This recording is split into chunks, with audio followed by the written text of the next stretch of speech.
cómo me hubiera gustado comentarles lo mucho que me gustó el juego.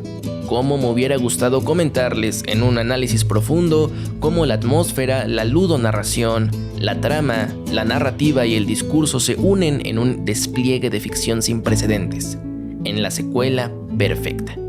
Pero no. The Last of Us Parte 2 lo único que se gana en su trama y lo único que construye es el odio del jugador, que a cada hora que avanza se siente más disgustado y menos inmerso por el guión flojo, las incoherencias y las grandes disonancias narrativas con los personajes. El 90% de los jugadores no son tontos, no son intolerantes, simplemente reaccionan naturalmente como consecuencia a una muy pobre narración que no le hace justicia a las promesas hechas por el primer juego y, más importante, a las promesas hechas durante esta segunda parte. Aquí no vamos a decir lo que ya es obvio, que el juego tiene un nivel de detalle impresionante, que las animaciones, modelados, iluminación y demás trabajo técnico es casi intachable, y que sí representa un total aprovechamiento de la actual generación gráfica. Que el diseño de sonido nos dota de una inmersión total. Eso ya lo sabían incluso antes de jugar el juego. De hecho, era lo que menos esperaba, el consumidor ya lo daba por sentado. Así que solo me tomaré este momento para felicitar y de paso eximir a esas personas que trabajaron 15 horas diarias detrás de escritorios con el software abierto, modelando y haciendo posible un juego que implementa detalles impresionantes. Es una lástima que incluso una parte de ese trabajo sea masacrado por las decisiones rítmicas del equipo narrativo. El hilo de este análisis es cómo arruinar una obra maestra, así que seré indulgente con un juego que, de hecho, en su primera mitad me estaba convenciendo bastante y que incluso estaba dando paso a un desarrollo que consideraba muy correcto y que hasta encajaba con el análisis que hice del primer juego. Así que empecemos por ahí, por el potencial que el juego presentaba en su argumento y discurso y cómo Naughty Dog y sus creativos lo descuartizaron en su segunda mitad.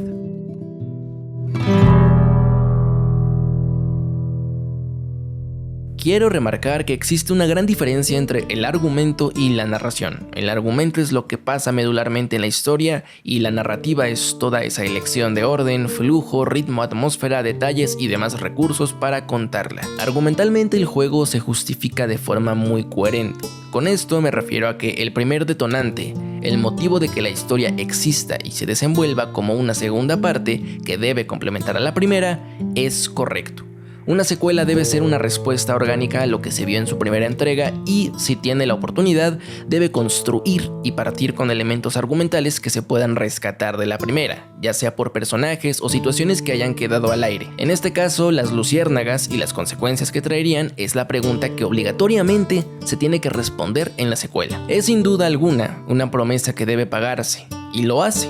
Argumentalmente el juego quiere presentar el odio como principal tema, una historia que parte de la calidez, la esperanza, la comodidad y que durante el viaje transforme todo eso a soledad, odio, rencor y crudeza humana. Esta idea base no es contradictoria y es un buen camino para seguir, que le es fiel al mundo en el que está situada y permite explorar otras perspectivas de madurez para Ellie en ese universo. Incluso defiendo que, argumentalmente, es correcto que Joel muera. La narración y ludonarración conscientemente quiere que el jugador se involucre mucho con lo que está jugando. Quiere hacer un lazo emocional en un inicio para subvertirlo posteriormente con su discurso antiodio, y para esto es necesario que el detonante de esta odisea de venganza sea el vínculo más fuerte para jugador y personaje, Joel.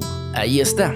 La idea argumental del juego es acertada, es una puerta a muchísimas situaciones de desgarro emocional que deberían llevar al jugador por caminos, impactos y confrontaciones que el primer juego apenas llegó a tocar en su brillante y grisáceo final. Es tomar la simpleza del dilema moral del cierre de su primera aventura y expandirlo a un producto completo de suma reflexión. Pero la narrativa no está de acuerdo con su inteligente argumento, por desgracia. Todo lo que pudo ser no es. Todo el potencial prometido no es pagado. El primer gran problema narrativo de este juego es que está completamente desconectado del jugador. No tiene ni idea de lo que es construir fuerza emocional, lazos, dinámicas, empatía, aumentos de tensión. No es capaz ni siquiera de cumplir sus propias expectativas básicas internas. La narrativa se escribe y se piensa siempre apuntando a la experiencia final del consumidor, a tal grado de que los principios narrativos básicos están pensados y propuestos de acuerdo a la experiencia y decodificación o codificación humana. Los principios de la división de actos, de estructura, de que exista un ritmo narrativo, de planteamientos, de remates y de promesas cumplidas dentro de un guión o una historia, nace de un entendimiento, estudio o reflexión a partir de la experiencia humana y es un reflejo de la realidad, una imitación de la vivencia de eventos. Los principios son formas que funcionan a la hora de narrar porque se apegan a nuestra naturaleza de asimilación cronológica. Por eso es importante plantear, es importante desarrollar y dar tiempos a los elementos que se desee tengan un buen impacto emocional. En el momento en que una narración falla esa construcción, lo notamos y se produce una desconexión a la ficción. En ese momento se cancela nuestra suspensión de la credibilidad y la inmersión se rompe. El controversial dicho de que cuando se te olvida que estás leyendo o viendo una película es un indicio de que es de hecho buena, tiene su verdad detrás de esta reflexión universal. El análisis racional se apaga momentáneamente y por todo eso es importante que siempre la inteligencia de la narración esté por delante o sepa enfrentar a la inteligencia de sus espectadores. Volviendo al juego, este antepone su discurso argumental a su narrativa. Le importa más decir lo que se supone que tiene que decir a enfocarse en decirlo bien y conectar con sus consumidores. Sus métodos no funcionan ya que consisten, y esto lo repiten durante todo el juego, en realizar cualquier vínculo emocional a posteriori. El primer uso de esto es, obviamente, con Joel, un personaje que tiene un valor sentimental vital para el jugador y los personajes, muere en la primera hora del juego sin tener una participación relevante hasta ese momento, sin siquiera interactuar con Ellie en tiempo presente. ¿Cómo pretendían que el jugador tomara esto? Sino como una total desconexión y decepción a lo que están viendo, una promesa que se extingue frente a ellos. Y aquí es cuando me explico mucho mejor en el argumento de que para el juego importa más lo que pretenden decir que lo que terminan contando. No existe una construcción emocional que se gane la muerte de Joel en este juego. Se desarrolla ese vínculo, como dijimos, a posteriori, en flashbacks. Y aquí es evidente la intención de Naughty Dog. Ellos quieren que el juego sea crudo, sea real, sea fuerte, injusto y que dé impotencia.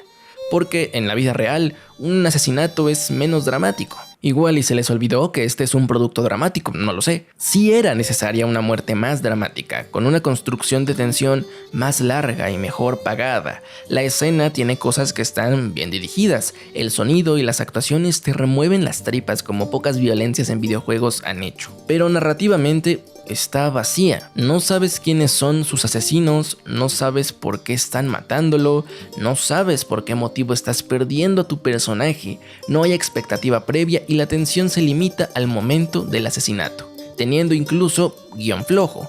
¿Por qué demonios Joel dice su nombre? ¿Por qué son tan innaturalmente confiados? Esto se pudo justificar con desarrollo o planteamiento previo, pero es inexistente y quererlo justificar por fuera es escribirles a los guionistas. Y aún así, tal vez, solo tal vez, esta es la única decisión del juego que podría haber funcionado así como está, con desarrollo a futuro. Porque, por arriesgada que fuera, parecía estar funcionando las primeras horas del juego y hasta podría ser defendible, porque así jugador y personaje estaban en una misma frecuencia de odio a lo desconocido. La subversión futura, de haber sido inteligente, pudo ser suficiente y ser satisfactoria. Y obviamente nunca tendrías que controlar a Abby. Sería muy al estilo Nolan, que es medio fácil y de post explicaciones, pero habría funcionado. Pero sin duda, lo mejor hubiera sido estructurar mejor el juego desde el inicio, porque la verdad es que la muerte prematura de Joel no es más que un shock value gratuito para que artificialmente el ritmo del juego se dispare nada más empezar. Tener el detonante emocional para que tengas la sensación de que el juego es muy intenso. Pero, de nuevo, y esta palabra describe mucho los resultados de todo el guión, es artificial. Aquí me parece que en Naughty Dog se sintieron con la presión de superar en todo aspecto a su primera entrega. No pudieron conformarse con una narrativa cronológicamente más lineal y en términos generales más convencional, así que lo intentan de más. El primer juego, una vez pasado el prólogo, no es particularmente frenético en eventos narrativos y no hay una subversión realmente importante sino hasta la segunda hora con la inmunidad de Ellie y después con la muerte de Tess. Sí es rápido, pero consideremos que la secuela novela dura de 24 hasta 30 horas dependiendo tu estilo de juego. Es el doble de duración y la estructura se debería de ajustar, porque de todos modos el ritmo es pésimo. Pero no me quiero adelantar. En cuanto a narración, un inicio más lento no le hubiera hecho nada de daño para así aumentar la expectativa, realización y construcción de la muerte de Joel para que, en vez de ser ese el detonante del juego, sea la inflexión del primer acto, tal vez a la hora 6 o más. En ese tiempo podríamos conocer a Abby, a su grupo, intercalarlo con Ellie, Joel, Dina, etc. Y relatar a personajes que nos importen desde un inicio sin revelar aún sus intenciones de matar a Joel. Tal vez incluso podríamos jugar un buen rato con Ellie topándose con este grupo y teniendo que unir fuerzas en alguna tormenta, una patrulla que te lleva muy lejos y en el regreso se tienen que unir para poder llegar a Jackson. Se trataría de formar vínculos desde antes, desarrollarlos bien y que empatices con ellos tanto como empatizaste con Henry y su hermano. A la par, podrían presentar los flashbacks de Joel y Ellie para entender su relación actual. Y ya bien entrados en el juego, se revela en un primer clímax narrativo muy intenso de encrucijadas de personajes que estos buscan a Joel para matarlo y lo matan. Sería todo un primer bloque de narración que nos deja desgastados desde el inicio, que ya presenta una subversión muy importante que hace una construcción de tensión intensa en una liberación trágica y que deja clara la filosofía del juego sobre los grises morales en las personas. Ya sería difícil para el jugador apuntar con el dedo a la asesina porque ya no es algo tan frío. Así, ya iniciaríamos este viaje de venganza con un recelo a matar a esos personajes a los que ya entendíamos. Y probablemente esto mismo eliminaría las 8 aburridas horas de pésimo ritmo que interrumpen el clímax del juego de Abby, que intentan hacer que te caiga bien, pero que es imposible porque el trauma y forma en que ocurrió el evento no lo permite. Con esto también nos evitamos esa manipuladora culpa nada orgánica que el juego nos mete después de matar a los asesinos de Joel mediante la trama de Abby. El discurso es una crítica al odio humano, a los ciclos de violencia y de venganza. Y la verdad lo pudieron contar como lo contaban en la primera mitad, haciendo que cada vez el jugador se distancie más de Ellie, con personajes como Dina, Jesse o Tommy como las voces de la razón. Así también se daban tiempo de meter fuerza emocional en el juego porque está vacío. La única calidez que se puede sentir es en los flashbacks con Joel. Con los personajes en presente se construye muy poco y lo que se construye no paga nada, no llega a ningún lado, más que a muertes como la de Jessie que son mediocres, desconectadas y que indican que el personaje no les podría importar menos. Y hablando de discursos metidos con calzador, el hecho de jugar con Abby es muy desafortunado. Como dije, la intención argumental y de discurso está muy clara, nadie se la pierde. Ciclos de violencia y sus consecuencias, ok, pero no funciona y no funciona por la misma razón que no funciona la muerte de Joel. Quieren imponer una empatía posteriormente. Cabe recalcar, y esto es muy importante porque es un fallo tremendo, que es imposible que Abby pueda tener redención ante nuestros ojos matando a Joel de una forma tan cruel y premeditada. No había forma, por eso los jugadores simplemente no encuentran ningún interés en ella. Si querían que Joel muriera de una forma tan cruel, lo tendría que haber torturado otro personaje, no ella. Ella solamente tendría que haber dado el tiro de gracia por misericordia para ganarse así el odio de Ellie y un temprano odio del jugador que sí podría haber sido redimido y subvertido. Y aquí retomo mi pequeño fanfiction para ilustrar esto y sus mejores consecuencias para el futuro de la narrativa. Durante la muerte de Joel, Abby, como ya tuvo mucha interacción con la humanidad de Ellie y tal vez dudaría del propósito de su venganza. Pero sus compañeros luciérnagas, que eran mucho más devotos a la causa, no se tocarían el corazón, y tal vez es el mismo Owen el que por sadismo y justicia tortura así a Joel sin preguntar. Abby lo único que puede hacer es darle un tiro en la cabeza para terminarlo todo. Esto sería importante porque Ellie lo único que recordaría es que ella participó en su asesinato y que de hecho fue la que lo mató. Así, si querían explorar a Abby como personaje jugable, ya tendrían mejor material para empatizarla, redimirla y darle conflictos internos en muy poco tiempo, sin tener que agregarle a un ya de por sí segundo hilo narrativo otra subtrama larguísima que poco aporta a los personajes más que justificar a Abby y que solo expande el world building del juego, que lo único que aporta es que Lev impide que mate a Ellie. Y ahorita llegamos a ese clímax tan horripilante porque eso creo que ya va más allá de una mala dirección narrativa. Retomando así, podrían haber seguido el ciclo de venganzas de una forma mucho más orgánica y trágica. Ninguna de las dos se merecía el odio de la otra, pero una por rematar a Joel y la otra por matar a sus amigos, provocan una dinámica antagónica irremediable en la que Abby, obviamente, terminaría muriendo por enfrentar a Ellie. Esto sería muy doloroso para los jugadores porque a las dos las entiendes y comprenderías todo el juego como una gran tragedia de perspectivas personales que los demás personajes no llegaron a entender. Nada es más antiviolencia que una tragedia y sus enseñanzas no gratuitas. Creo que estos puntos ejemplifican muy bien la mala dirección narrativa del juego, pero venían tan inspirados en hacerlo mal que la estructura no es lo único malo.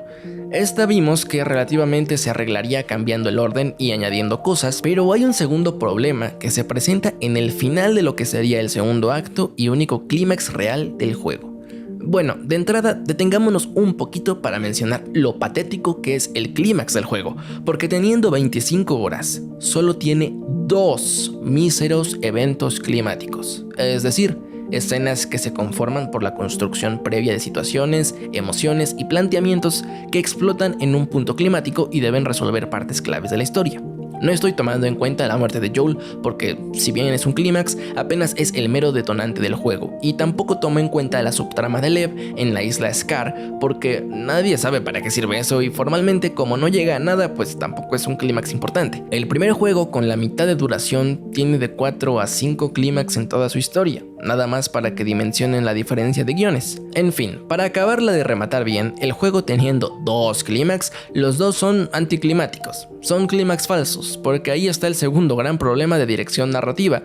El juego no llega a nada, las promesas no llegan a nada, no pagan, lo planteado no tiene payoff, la expectativa que el propio juego crea dentro de su mundo para el jugador nunca lo satisface y siempre se está interrumpiendo.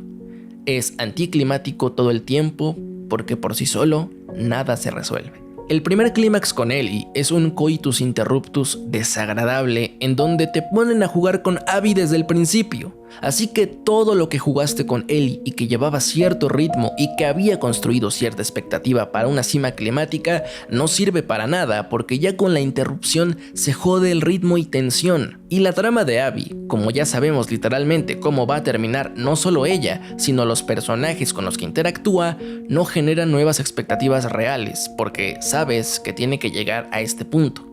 Eso, y como mencionamos, Abby no podría importarte menos. Así que con esto tomamos el primer clímax de Ellie como uno falso, porque no ocurre nada. Y cuando llegas otra vez al mismo punto climático, parece que un plumazo del guión fuerza a Abby a solucionar la pelea con un "no te quiero volver a ver". Anticlímax total. Ninguna expectativa, ni fuerza emocional, ni fuerza antagónica entre estas dos interactúa ahí, porque comparten menos de 5 minutos en el mismo cuarto y una la perdona gratuitamente. Entonces, ¿a qué fue ahí? ¿Para qué murió Jesse? Para nada. Jugaste durante más de 20 horas para llegar a nada. Y el juego podría tener errores letales hasta antes de este momento, pero es aquí, en este anticlímax y en este corte a negro, que pierden literalmente toda coherencia narrativa. A partir de aquí, y con todo respeto, y creo que nunca me he referido así a un producto, ni siquiera a Juego de Tronos en su final, pero a partir de aquí, el juego es una mierda. Lo amerita el nombre, y es que la mejor descripción objetiva del desastre incoherente que es todo el tercer acto de este juego, es que es una mierda. Nuestro anticlímax, que ya es malo de por sí, todavía puede empeorar. Interrumpen el flujo narrativo del juego, en su punto más importante, y por el que jugamos 20 horas, para hacer un salto de tiempo. Ni siquiera podemos ver las consecuencias directas en la psicología de Ellie al ser apaleada por su antagonista. No podemos ver su reflexión de regresar derrotada a Jackson asimilando el viaje. El juego nos proponía una estructura de viaje de ida y vuelta, pues la vuelta se la pasan por los brazos ultrasónicos de Abby porque no existe. El juego tenía un tiempo y espacio narrativo muy específico, ocurría en un par de días en Seattle, y ya nos había sobreacostumbrado a esa limitación de espacio y tiempo. Conocemos de sobra todo lo relacionado a la ciudad y su sociedad, y de la nada deciden que el tercer acto y prólogo salte en el tiempo como si tuvieran prisa. De Seattle a la granja mágica en Felicilandia a el otro lado del país en una transición. Seattle, que era un lugar tan importante para la narración y ludonarración, que se construye durante todo el juego como un lugar vivo, no importa para la resolución final del juego. Los serafitas, los lobos, como recursos de mundo, no tienen ni la más mínima relación con este último acto. Ni siquiera esa expectativa son capaces de mantener. Sin adelantarnos tanto, ¿qué demonios con la granja? Es incoherente, es disonante con el tono, y recuerden por favor que el corte inmediato anterior era Ellie vomitando sangre con la nariz destrozada y Dina sumergiéndose en un charco rojo y espeso a su lado. ¿Y quieres que me crea que suspenda mi racionalización al ponerme una granja mágica con su bebé? You dumb motherfuckers! Es que esto va en contra de todo lo que el juego te propone de su mundo, del mundo cruel, del mundo oscuro, de su tono crudo e injusto, de la naturaleza misma del universo en donde está sucediendo esta historia. 2 mujeres jóvenes con un bebé van a vivir solas en una granja sin nada de protección humana en este mundo. Y si llega una horda, y si un grupo de errantes, de ladrones o de cazadores las ve en medio de la nada, ¿no pasamos todo el primer juego con la idea de que el mundo exterior era muy peligroso? ¿No pensamos en eso, Neil Druckmann?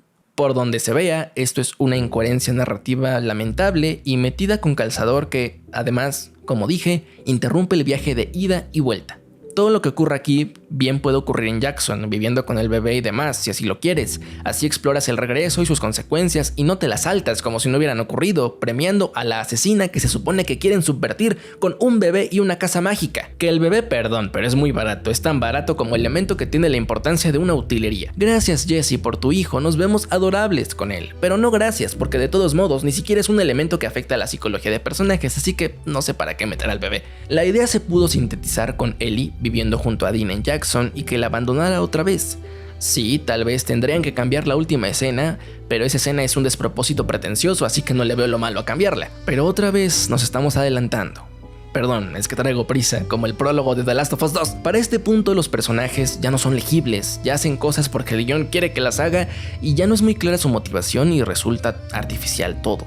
Volvemos a jugar con Abby y encuentra a las luciérnagas, quién sabe para qué porque no importan en lo que resta del juego, y luego ocurre otra disonancia narrativa importante. Pasamos todo el juego aprendiendo que en este mundo las facciones son matizadas, grises y que son formadas por humanos que sienten. Todo el tiempo es una lección tras lección de entender la complejidad social de Seattle para no antagonizar por completo a ninguna de las dos facciones. Y por alguna razón que nadie entiende, al final contradicen su discurso y se sacan del trasero a una facción más mala que el diablo por el simple hecho de ser muy mala. Esos matices y complejidades no sirven de nada porque el último obstáculo al que te enfrentas, en vez de ser lo construido durante 22 horas de guión, es a una facción que acabas de conocer y que a nadie le importa. Y esto es síntoma de lo mismo. Yo no sé en qué momento pensaron que el último acto estuviera tan alienado, aislado del resto del juego. Nada, absolutamente nada de lo presentado en estas anteriores 22 o 23 horas intervienen de forma directa en este prólogo, a excepción de Lev, que es un mero títere para crear lástima en Abby, porque los personajes son eso en este juego, meros recursos que se utilizan y desechan en vez de ser ellos los que muevan a la historia. Ni siquiera podemos hablar de la dinámica psicológica o la dinámica emocional que pudiera existir entre Abby y Ellie porque tampoco la hay. Y pues, como ya lo había planteado antes, los personajes hacen cosas porque el guión quiere y en el segundo clímax, de los únicos 2 que tiene este juego, otra vez terminamos de forma anticlimática, sin antelación ni una resolución orgánica. Ellie decide no matar a Abby. Después de viajar por todo el país y habiendo dudado una primera vez para solo decidirse así matarle, de la nada decide perdonarla, así como ella perdonó a Joel.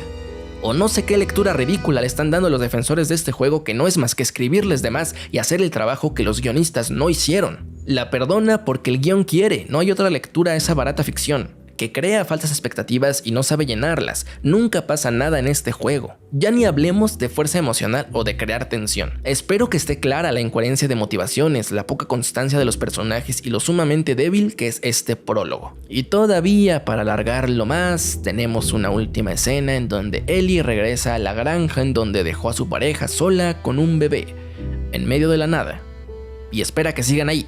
Y aquí viene algo muy triste. Intentan cerrar el juego con un remate emocional e inteligente en el que se muestra cómo Ellie trata de tocar la guitarra que le dio Joel, pero ya no puede porque perdió los dedos. Es la metáfora punitiva de esta historia.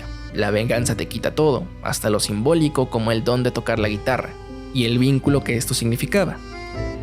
Pero la pregunta es, ¿por qué?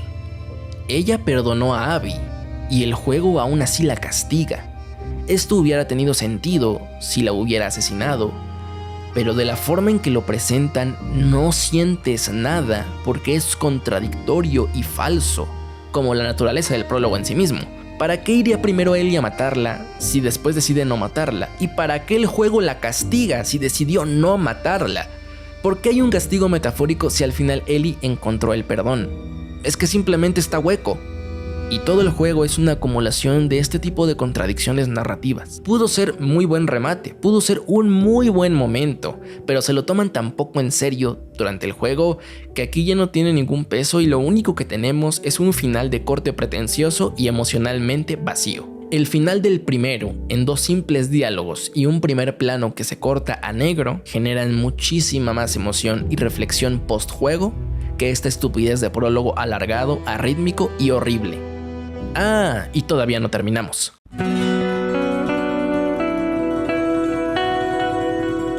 Al final de cuentas, esto es un juego y debemos tomar en cuenta ciertos apartados propios de un juego. Y vuelvo al mismo punto, durante sus primeras horas es narrativamente aceptable y muy bueno en jugabilidad. Si bien es la misma base del primero, se expande y nos permite crear nuevos elementos con el entorno, las nuevas opciones como agazaparse crean nuevos caminos para el jugador y todo lo relacionado a combate y animaciones de muerte son tan deliciosamente bien hechas que es imposible no disfrutar muchísimo las primeras horas de juego, las cuales sí parecen estar cumpliendo la promesa de los 7 años de espera y desarrollo. Incluso la ludonarración en esta primera mitad es muy acertada y correcta con lo que el juego quiere transmitir. Es tan brutal asesinar a los enemigos que a veces existe cierta culpa. Gritan los nombres de sus compañeros, se enfurecen, suplican y lloran mientras se desangran. Es la conciencia mediante el hiperrealismo.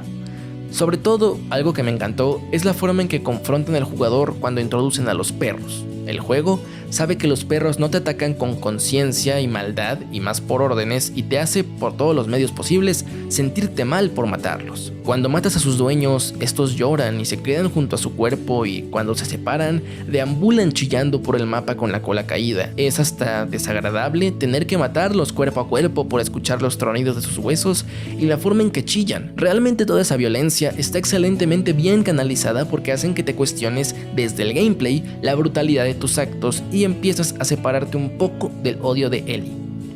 De haber continuado así estaría increíble, pero en toda la segunda mitad la ludonarración deja de tener esta importancia y se pierde el mensaje. Ya no importa si matas o no y el peso se trivializa, porque además Abby no tiene el dilema psicológico que tiene Ellie, así que las mismas herramientas no aplican con ella. Y peor que todo esto, llega un punto en que el juego, que es un juego lineal, es tan largo, con tanto contenido para rellenar horas, que el jugador lo resiente. Para cuando estás jugando la trama de Lev, es obvio ya cómo están forzando las horas de gameplay con objetivos irrelevantes que toman mucho tiempo en completar. Aunado a esto, los enemigos son los mismos, los infectados son los mismos y el gameplay se mantiene igual. ¿Qué es lo que pasa? Que te aburres de ver las mismas mecánicas durante 25 horas seguidas. No hay diferentes enemigos que te obliguen a jugar diferente, no hay subversiones de gameplay. El juego empieza como una maravilla jugable y de mecánicas, pero lo obligan a durar tanto, siendo lo mismo que hasta esa magia pierde su encanto para la segunda mitad. En el prólogo, por ejemplo, introducen enemigos con cascos que le dan un pequeño respiro al gameplay.